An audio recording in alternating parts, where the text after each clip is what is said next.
October 1929 carried a kind of quiet that did not feel natural for New York.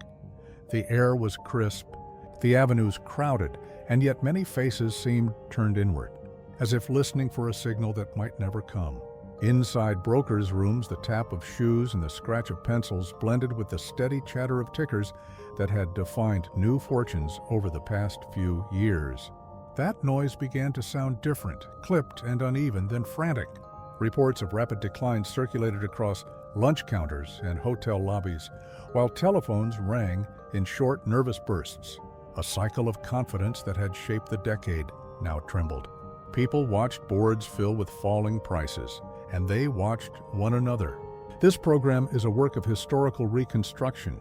It is speculative in tone and draws from public records, press reports, and archived testimony, but it does not claim certainty about every cause or motive. Where the record is thin, we lean on plausible interpretations informed by era-appropriate sources. Where the record is clear, we hold to it. What follows is not a verdict. It is a guided walk through a series of events that appeared ordinary until they were not, through rooms where decisions were made in measured voices, and through streets where those decisions felt like weather. We will move from trading floors to bank counters, from farm auctions to factory gates, from town councils to national broadcasts. The names of most private citizens remain outside our focus by design. The dates and places match the era. The objects are familiar to that time. The pace remains steady. We will not reach beyond the decade for lessons or talk of what came later. We will stay with the moment a nation felt its footing slip, and we will follow the trail as it was left on paper and in memory. The rhythm of the late 1920s felt modern in a way that invited simple assumptions. In New York, office clerks crossed Lower Broadway with folded papers tucked under their arms, and the Exchange District stirred each morning with the confidence of regular habit. Hours before the bell on certain October days in 1929, a different mood crept in. Brokers stood a little closer to the tape. Errands ran with tighter steps. Managers who normally joked through the first orders kept their voices even and their eyes pressed to the thin stream of figures that signaled the temperature of the market. For years, buying on margin had seemed practical to those who wanted a share of the nation's growth. Neighbors traded tips over Sunday roasts. Savings were placed in moving lines of stock that promised future ease. The language in newspapers remained optimistic well into the month, and advertisements linked prosperity with a feeling of personal progress. Yet some traders noted that the tape had begun to lurch. 1 hour looked stable, the next slid hard, and by the time newsboys reached the corners with fresh editions, the city was already digesting yesterday's reassurances as if they belonged to another season. Inside the Exchange, clerks sorted order slips with steady hands that did not always feel steady. Runners moved between desks with stacks that seemed to grow heavier as the day wore on. A few firms tried to project calm by placing visible buy orders, and a few others closed their doors early under the guise of internal review. The public saw little of the back rooms, yet word filtered out through doormen and elevator operators who watched men in good suits leave with faces that looked older than they had at breakfast. Contemporary press bulletins suggested temporary volatility, while taped summaries pinned to office corkboards presented a pattern that did not look temporary at all. It may be that the market had become a field of dry grass, ready to catch from any spark. It may also be that quiet coordination among major players tried to pour water on one end while wind rose at the other. Both readings existed then and exist now. What stood out in the moment was the speed with which belief thinned. The Exchange bell closed some sessions under a hush that resembled the end of a memorial rather than a business day. In hotels near Wall Street, men took their dinners without finishing them. In boarding houses uptown, small investors wrote private sums at kitchen tables, erased them, then wrote them again with lower numbers. The city had learned to treat the market as a public clock for confidence. Each tick that week felt off by a beat. Some observers argued later that a correction was overdue, that borrowing had floated too far above real production. Others thought the floor was kicked from under prices by a series of protective maneuvers that backfired. The room for certainty was small, because so much of the decision-making left no open record. Still, some documents remain. A late-day exchange circular placed under glass in one firm's lobby tried to explain the depth of the slide in measured terms and encouraged consideration rather than haste. And a newswire summary issued after closing hinted that strong hands would steady matters in the morning. If those hands existed, they did not steady enough, because the following mornings brought crowds to Broad Street who moved as if pulled by one tide. The sidewalks filled not only with investors, but with office workers, messengers, and sightseers who felt the charge of an event, even if they could not read a chart. The sound inside brokerage rooms changed once more, from scattered calls to something closer to a low uniform hum, as if the building itself were breathing shallowly. When orders to sell began to outnumber all other orders by ratios that felt breathtaking, the sense of a line breaking grew impossible to file under ordinary risk. The notion that a nation could live in a permanent summer of growth was set aside without a speech or a vote. It simply receded. Radios in apartment parlors carried summaries by voices trained to sound calm, and those voices did sound calm, yet the words they carried were understood as a warning by most listeners. A few held to the idea that the market would close the gap over a matter of weeks, and perhaps it might have under different conditions, though that cannot be proved. Those who stepped to the curb as the day ended saw paper scraps circling the gutters like tired leaves, and they went home to households that now looked at price tags with care. The story, for the city and for the country, began to shift from figures to consequences. And the next phase of that story moved from the trading pits to the rooms where cash drawers were counted at the close of day. Since the fate of households would soon be measured at bank counters far from Broad Street, and the scene that follows sits across those marble lobbies where the lines started early and the questions were asked quietly. The banks of the early 1930s held a place in daily life that went beyond their ledgers. Their lobbies in city centers and county seats set a tone of steady patience, a tone people came to rely on. After the market broke faith with its own image of certainty, attention moved to those marble counters where clerks counted bills and stamped passbooks. In the months that followed the crash, withdrawals picked up in patterns that at first could be managed. A dry goods seller took out enough to meet payroll and buy stock. A family drew down a small reserve for rent and coal. A traveling salesman asked for funds to close orders that had become sensitive. These movements did not yet look like panic. They looked like the system breathing through a crowded hallway. But as news of company failures spread, and as orders thinned for factories that had supplied a growing market only weeks earlier, more customers sought to turn account balances into cash they could hold. The sight of a line outside a branch created more lines. Managers tried to answer every question, to remind customers that deposits remained at work, that the bank was sound, that this was an episode rooted in nerves, not numbers. The language was sincere in many rooms. It was not always persuasive. Bank reserves are both arithmetic and sentiment. When a town begins to doubt, arithmetic walks in step. Some branches posted notices that limited withdrawals to modest daily sums. Others reduced hours to allow staff to reconcile books without visible confusion. By late 1930, the pattern of isolated closures had become a thread that connected distant counties. Notices nailed to doors use calm words like reorganization and temporary, but those who read them also read the space between the lines. In city newspapers, a few columns suggested that speculative lending had reached farther than some directors understood. In smaller towns, gossip did the same work. Records from one state banking department show minutes from emergency meetings that weighed support for certain institutions while declining aid to others. And a set of evening memoranda from a large city branch lists incoming calls from worried correspondents across 2 states. These papers do not prove intention beyond caution, yet they show the machinery straining in plain terms. The question of responsibility for the thickness of the strain was set aside in public for fear of widening it.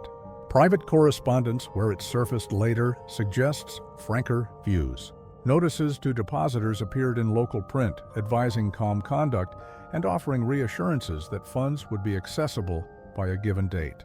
Some notices were kept, others were not. In many towns, depositors lined up before dawn. They did not shout. They asked for what was theirs. Tellers counted out sums that made the air feel heavy. The movement of currency from vaults to pockets became a steady march that exhausted staff and patients. In certain places, directors pooled resources, convincing local businessmen to keep funds in place for a week, promising a review the next. In other places, the decisions were made at larger desks, where national considerations sat above local ones. The impact in both cases was felt by the same people. As winter pressed in on 1930 and early 1931, the mood darkened in a way that bank lighting could not soften. Merchants who had always made good on their notes began to ask for extensions that sounded apologetic rather than strategic. Families carrying mortgages felt the walls of their budgets draw tight. International connections pulled at the fabric as well, as foreign holdings were recalled and as gold balances moved in patterns that ordinary citizens never saw but felt in the firmness of their own bank's voice. The confidence that might have resisted a run had already been spent at the market. Now it was rented by the week. Some closures were preceded by whispers of mismanagement, others by bad luck. That was indistinguishable from mismanagement in the eyes of those left outside the locked doors. Concerns that policy responses might worsen matters surfaced in City Hall corridors and in the side rooms of state capitals. Relief committees met to discuss small grants of food and fuel. Their notes remain brief and restrained. The record shows that relief was never enough to reset belief. On public corners, men stood with hands in their pockets, speaking in low tones about the next branch that might fail. By the end of these months, the bank had ceased to be a building and had become a suspicion that flickered behind conversations about wages and rent. There is reason to think some directors moved carefully with tools that were too small for the load. There is also reason to think some moved carefully for reasons that would be hard to present in the clear light of day. Both readings fit the ground. As managers shuttered doors for inventory and audit, the sound that filled the rooms was the count of coin and the scratching of pens on closing sheets. When the last customer left and the doors were locked, attention drifted to the edges of the city and beyond it, because the next strain would play out not in cool stone lobbies, but at dusty county fairgrounds and on courthouse steps where farm auctions stretched through the afternoon. And the scene turns now to those open lots and the thin crowds that gathered with folded caps and folded bids. By 1931, the countryside felt the weight of falling prices more sharply than the news columns could convey. Trains that once carried grain and livestock to market on regular schedules ran with fewer cars. Buyers who had shaken hands with farmers for years now traveled with guarded expressions and spoke of limits that had been reached. The fall in commodity prices did not present itself as a chart to the people who grew the crops. It presented as empty space where last year's receipts had been. Barns needed repairs that could be postponed for one more season and then could not. Families kept careful lists in pencil of seed, feed, and fuel. They struck out items that had never looked optional before. A small rise in a distant city's confidence did not change the arithmetic of the farmyard. Neighbors who met at rural churches and grange halls discussed strategies that had more to do with dignity than profit, and dignity is hard to measure. The word foreclosure, once rare in casual talk, entered rooms as a fact to be managed. Lenders were not always hostile. Sometimes they were local men who knew the children's names. Sometimes they were offices 3 towns away whose ledgers showed only lines and balances. Those ledgers had to meet standards that had tightened, and they could not bend for the sake of a harvest that might be better next year. Auction notices appeared on boards at general stores. They were printed on simple paper with plain type. They listed house goods, tools, and acreage in a tone that pretended the words were ordinary. On sale days, wagons or trucks rolled into lots where a few men waited with hands in their coat sleeves. The auctioneer's voice stayed even, because even voices are the last courtesy when figures have become the whole conversation. Bids were made by those who did not wish to make them, and bids sometimes came from friends under a quiet agreement to hold the goods until the family could try again. Not all agreements could be kept. County extension reports recorded crop conditions and market ranges with a precision that drew no blood and offered little comfort. They noted yields, weather, and pest pressure. They did not record the look of a house when a piano or a cradle went into a wagon. In some regions, drying winds began to pick up and the topsoil showed its vulnerability. In others, the field stayed green yet worthless if no buyer would pay the cost of bringing the crop to town. Livestock markets told a similar story. Animals that had represented months of care sold for prices that barely justified the feed. A few farmers drove their herds farther to find a better offer and found the same numbers written on a slate 2 counties over. The chain between the land and the bank tightened at every link. When a payment was missed, a letter followed. When the letter was unanswered, a visit came that tried to remain civil. When civility failed, dates were set. The day after an auction, some families stayed with relatives. Some rented a small place near the edge of town. Some took to the road in a direction they hoped would hold work. The newspapers published short items that preserved the privacy of names and the clarity of the trend.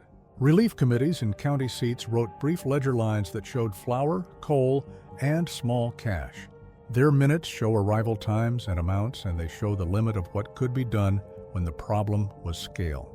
There was talk in some circles that if markets were allowed to find a bottom without interference, recovery would be more natural.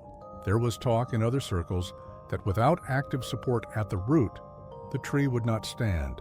Both positions were carried by people who believed they were guarding the future. The farm families did not have time to debate that future. They had to plan the next week. A few towns organized penny auctions where neighbors bid low as a gesture of protection. Sometimes it worked. Sometimes a buyer from outside arrived, stood silent while the game played out, then bought the property at a number that could not be answered. A printed sheriff's notice does not tell you what it sounds like when boots scuff on a porch that no one will walk again. The sound stayed with those who heard it. In the evenings, lantern light fell across kitchen tables where maps were unfolded and folded again. Families marked circles around mill towns and rail junctions that might still need hands. Stories traveled back along the fence lines that some mills were indeed hiring men to sweep floors or patch roofs for a week at a time. Those stories were true in places and not true in others. The gap between rumor and fact wasted fuel and shoes. Churches hosted suppers where stew and bread were served by women who had figured how to make little stretch far. Pride hung in the air, but pride could be adjusted when children needed to eat. The decisions before households narrowed to what could be carried and what could be left behind. Old machinery stayed where it sat. Keepsakes went into boxes. A child's school slate might be tied with cord and tucked under a seat. A few men stopped to look back at a field they had worked for years and then turned without speaking. County records show transfers and liens, not the silence that follows. The land did not move. The people did. Lines of travel formed toward regional centers where factory whistles still blew at the shift. The distance between country and city seemed shorter each week. When night came in those towns, the glow of industrial windows looked like promise from the road. And it is toward those gates and the posted lists at employment offices that the story now moves. As new arrivals step into streets where job notices are thumbtacked on boards, and the next day begins with a long wait. The city drew people forward with the promise of clocks that still kept time. Freight yards clanked, streetcars rang, and brick mills carried a low vibration that sounded like continuity even when the production floor had shifted from 2 shifts to 1 and then to something less. New arrivals stepped off coaches with a satchel and a plan trimmed to fit the week. They followed word toward employment offices posted near riverfront plants, found the board, and read the cards with care. Most cards were for intermittent work. Sweep the floor, move crates, paint pipes. The pay held a number that could cover lodging if shared, and food if plain, with little left. The crowd outside these doors formed before dawn. Men stood quiet, their coats buttoned to the neck. Women joined the lines in districts where textile rooms had once hired regularly and now hired in cycles that felt like tides set by a distant moon. At the gates, guards grew used to explaining that the roster was full for the day. Some firms issued small paper slips to manage the crowd by hour. The slips looked official and carried hope in the weight of their paper. Inside, the personnel desks logged names in thick books. A clerk with a squared pencil kept the lines moving. He asked for references and wrote notes in a margin that no one else saw. In nearby streets, shopkeepers watched the procession and adjusted their displays toward cheaper staples. A plate of stew, bread by the pound, second-hand boots. A few restaurants moved to a meal ticket system to keep the till balanced. The city's relief office, marked by a brass plate set low in a hallway, received more visitors than it could process. Minutes from municipal relief boards note the distribution of ration coupons and cold chits in numbers that grew each week.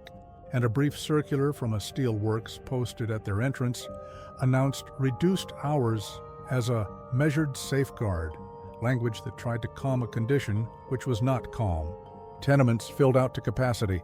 A bed might be rented in turns, evenings for a night shift laborer, afternoons for a man who found warehouse work at dawn, and empty only in the hour when the building aired. Churches opened basements for nighttime cots when the weather turned, and settlement houses set up neat rows of cups for the morning coffee line. The word soup kitchen entered the city's vocabulary as a fixed point, not as an anecdote. Newspapers ran lists of locations where a hot ladle could be found between 11 and 2, and the lines formed well before 10 in certain wards. Pride shaped how people stood, shoulders squared, voices kept low. When tempers did rise, it was often from a mistake in order, a rumor that hiring would start at a plant that had no intention to open its doors, or the small humiliations that accompany any crowded system. Police kept to corners, instructed to remain visible, but not intrusive. A few demonstration marches appeared, disciplined and brief, walking past the civic building with placards that spoke in simple words about bread and work. City officials allowed the marches room as long as the streetcar tracks were kept clear. The street itself recorded the season. In winter, breath hung in clouds above the lines. In spring, rain drilled into the shoulders of coats. In summer, heat rose from the bricks and made the air near the mills feel like a closed room. The slow turn of layoffs shaped neighborhoods block by block. A boarding house that had once served clerks from an adding machine factory now served men from 3 counties who had sold their tools for rail fare. A barber hung a sign for penny trims on certain days. A laundry posted hours reduced to save on fuel. The small credit that shopkeepers had traditionally advanced to steady customers became harder to justify when steadiness itself was scarce. Behind some counters, ledgers bore careful red marks next to names that had always paid. Trust did not vanish, it recalculated. Local newspapers tried to keep a tone of civic resolve. Editorials recommended mutual aid and listed charities by address. Public notices reminded residents that crowding at bank doors would hurt the city's standing. On certain evenings, radios carried addresses by officials who spoke in calm cadences about firmness, discipline, and patience. The words mattered to those who wanted to believe the ground could be held by restraint. For others, the language felt like an echo in a larger room. Hiring managers, when interviewed later, said they did what they could to keep crews together, cycling men through short weeks so no one was entirely without work for too long. That method spread the strain thinly and widely, which is another way of saying it became universal enough to be no one's fault and everyone's condition. New factories built in earlier years on the idea of endless orders now shuttered floors to save the rest. Freight schedules fell to rates that allowed a single train to do the work of 3. A few municipal projects took on extra hands to widen a roadbed or dredge a canal. The sums were not large enough to alter the city's slope, but they kept some families anchored to rooms they knew. What did not change quickly was the ritual of lining up at dawn. People learned which corner caught the first light and stood there. They learned which foreman favored men who lived nearby and moved their lodgings close to that gate if they could. The accumulated intelligence of survival passed along the line in quiet tones. A warehouse by the river needed 10 for loading at 4 tomorrow. The rail yard hired watchmen who could stay awake under the monotonous clank of couplers. If a man in the line found work, he did not leave quickly but stepped aside to breathe and then walked with measured pace, because speed could be read as boast, and no one wanted that. The factory whistle that still blew for first shift sounded softer to those who were not invited in. As weeks became months, the city adapted to a slower metabolism. It was not an adaptation that made anyone proud. It was simply the available shape. Toward the end of certain days, the remaining crowd drifted toward the waterfront to cool faces in the river air and to stand where the horizon ran straight. The stability that once felt as regular as a clock now felt like a matter of permission, and permission came from offices where doors closed quietly. When night set in and the last bell sounded in the mills, attention turned toward those doors where policy was printed and stored, since the next movement in the story began not in a crowd, but at long tables covered with papers where officials weighed the weight of action. And the scene moves now into those rooms of government where calendars, speeches, and votes attempted to measure the crisis in words. In the buildings where policy is framed, the floors carry a different sound than the streets. Shoes click in halls, clerks pass with folders pressed tight, and committees gather on set hours with the exactness of a clockmaker. After the crash and the bank troubles that followed, the national conversation settled into rooms where the record could be kept. The task was to name the problem in terms that a statute or an order might touch, without admitting to more than could be achieved. Some voices argued that the shock was a storm that would pass if allowed to spend itself. Others said the storm had already washed out the road and that new gravel had to be laid one shovel at a time. The public heard both messages, sometimes in the same week. Officials issued statements that mixed caution with assurance, promising steadier ground with the least disruption to the underlying order. A budget circular went out to departments advising restraint in new spending and priority for essential functions, and a committee hearing transcript from the same period recorded questions about whether targeted relief could be organized without encouraging reliance. Two artifacts that set the tone of a government feeling for a line it could hold. At the state and municipal levels, leaders weighed bond issues for public works against the chill in the markets that would have to buy those bonds. A road, a bridge, a water line. These were things that could be shown to constituents as both useful and immediate. Yet the sums required for any significant project made local treasurers cautious. Some cities moved forward with modest works and distributed employment through short calls. The men on those crews shoveled and graded with the tidy seriousness of people who knew the worth of a day's pay. In the press galleries of legislative chambers, reporters noted the tone of debate rather than its volume. Calm speakers began to draw larger crowds than loud ones, not because people were tired of urgency, but because urgency had spent much of its credit. Banking reform occupied many afternoons. Draft language crossed desks, was marked in pencil, and crossed back again. The aim, in various versions, was to steady institutions without frightening them. Proposals to separate certain lines of banking met arguments that such separation would starve the flow of credit to industry at the moment it was most needed. Counter-proposals tried to keep the old arrangements with added oversight that might or might not be enforceable in practice.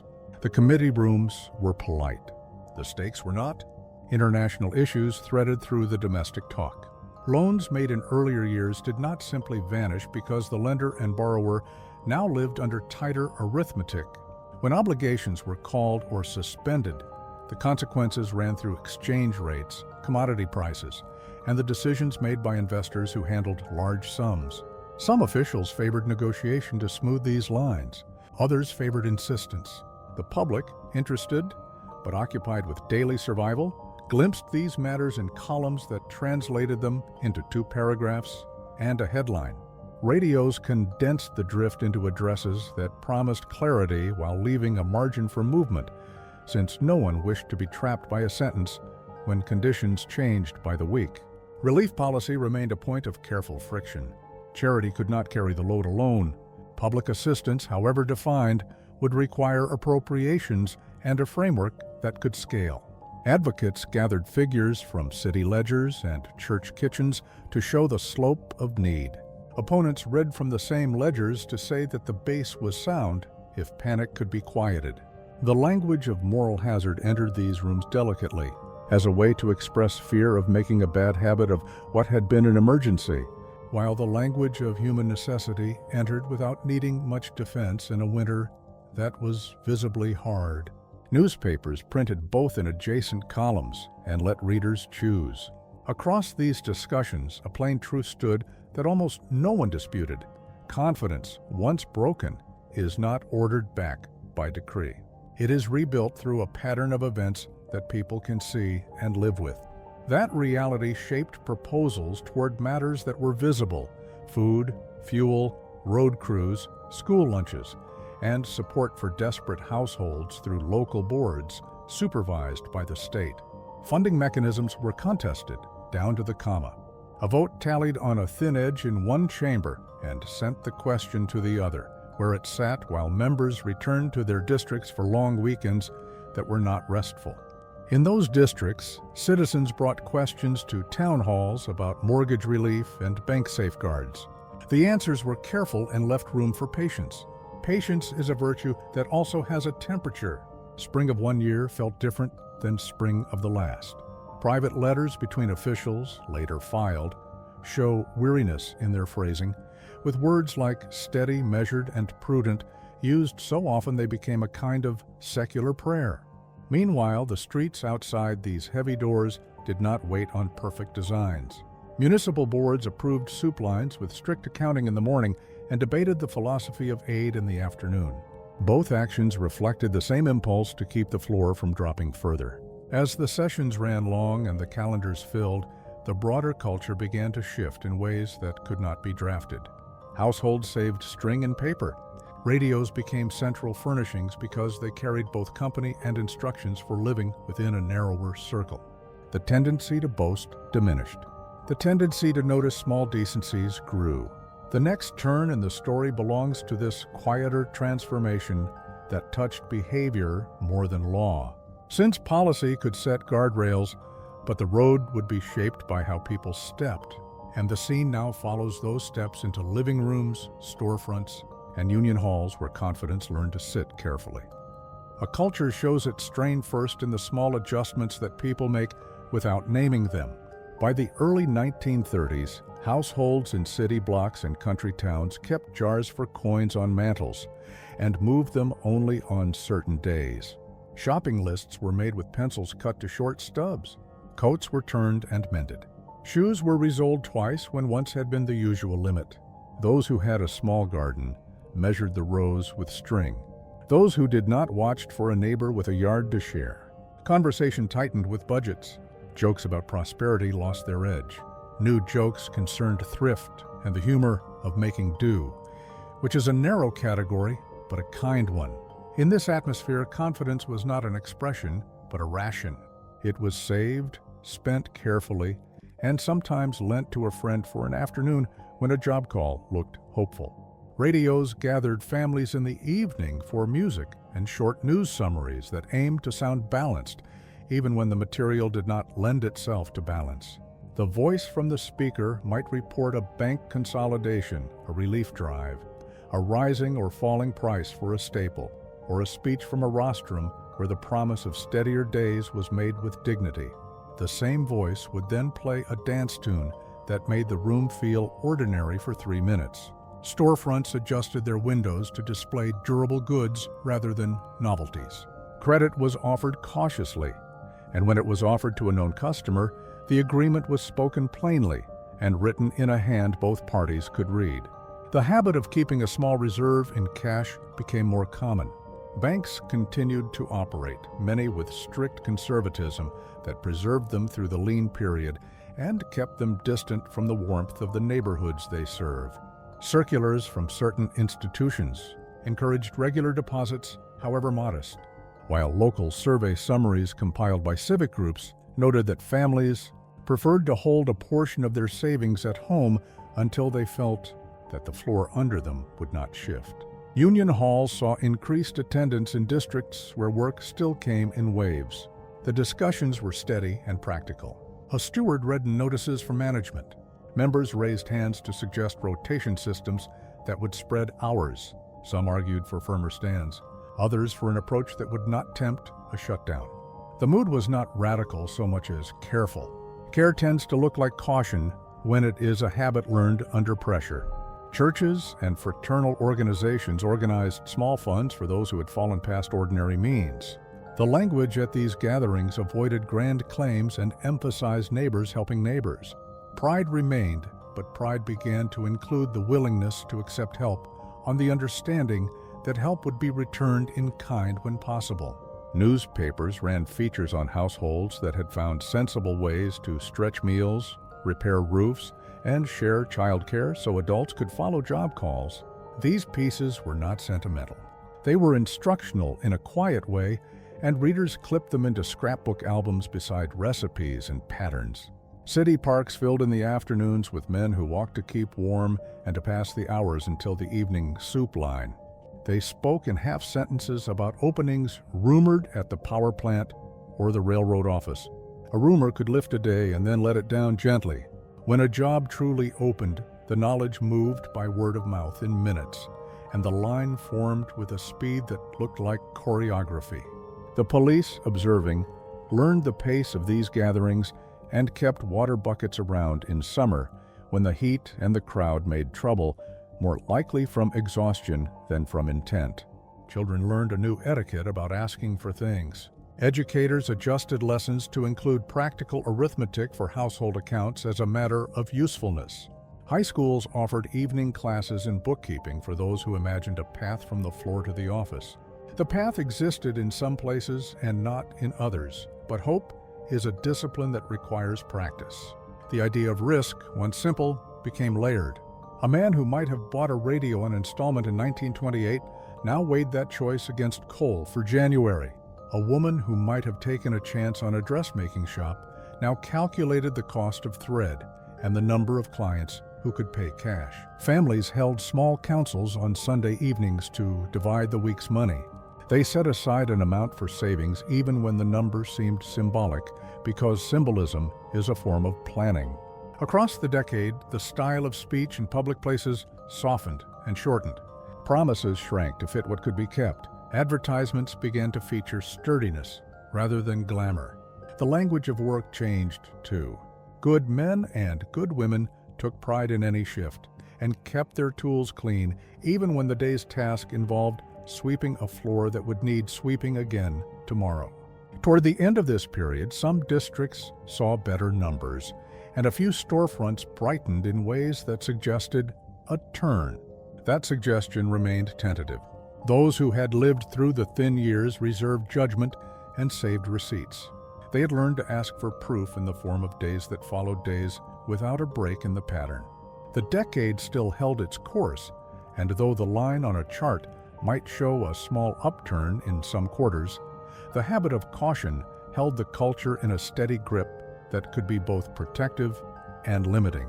In this grip, communities experimented with small cooperatives for buying staples and with shared tool sheds that made sense when no one household could afford a full kit. People discovered that expertise existed among neighbors, and that advice given without flourish. How to repair a hinge, how to make a suit last one more season, could serve as well as a policy when the need was immediate. As households closed their doors at night, the quiet was not empty but attentive. The next address on the radio might bring a change in regulation, a notice of relief funds, or instructions for new paperwork at the bank. These messages would shape the next day's errands and, accumulated over weeks, might begin to draw a line toward steadier footing. The city and the countryside both listened for that line, and the story now narrows to the space between expectation and decision, where a country waits on durable signals before it spends its saved confidence on anything larger than bread. The decade did not offer a single moment when the ground declared itself firm. Instead, small steps accumulated in ledgers, in minutes, and in the short phrases people used at doorways when they said they were getting by. The crisis altered what counted as ordinary. Streets learned new lines at dawn. Bank lobbies measured their voices.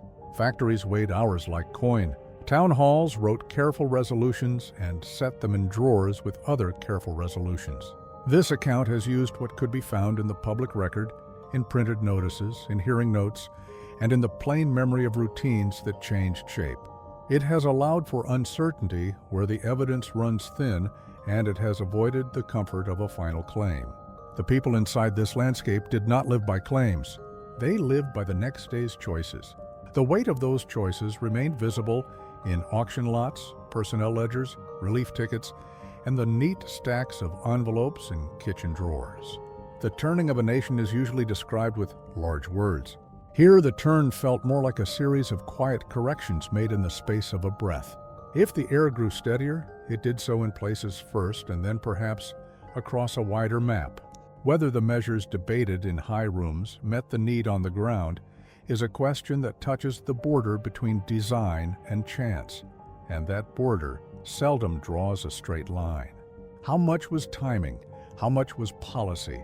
How much was the discipline of ordinary people holding their place until work returned? How quickly did belief repair once wages began to rise again? And how long did thrift remain a guardrail even when the road straightened?